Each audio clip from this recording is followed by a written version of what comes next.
మర్రి చెట్టు చూసుకోండి. అది చాలా చిన్న కుండీలో దీనంత కుండీలో వేసామనుకోండి. అప్పుడేమవుతుంది చాలా చిన్న మొక్కే అవుతుంది. అదే దాన్ని తీసుకెళ్ళి ఒక విశాలమైన నేలలో వేసామనుకోండి. అదేమవుతుంది సైజ్ అనేది మనం అసలు మన కళ్ళతో చూడలేనంత పెద్ద వృక్షంలాగా అది ఎదుగుతుందనమాట.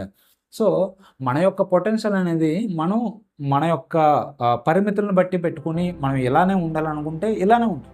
బట్ మన పరిమితులను దాటి మనం ఎప్పుడైతే మన యొక్క లైఫ్‌ని ఎక్స్‌పాండ్ చేసుకుంటామో, మనం కొత్తగా ఏదైనా చేయడం గానీ, కొత్తగా నేర్చుకోవడం గానీ చేసుకుంటామో, అప్పుడు మన సెల్ఫ్ అనేది డే బై డే డెవలప్ అనేది అవుతుందనమాట. లైఫ్ యొక్క సీక్రెట్ కూడా ఇదే. ప్రతి ఒక్క మనిషి తన యొక్క పరిమితిని దాటి బయటికి వెళ్ళి, తన యొక్క లైఫ్‌ని ఎక్స్‌పాండ్ చేసుకొని, తన యొక్క పొటెన్షియల్‌ని, ఇన్నర్ పొటెన్షియల్‌ని బయటికి తీసుకొచ్చి, తను గొప్పగా మార్చుకోవడమే ఈ యొక్క లైఫ్ యొక్క ముఖ్య ఉద్దేశం అనమాట.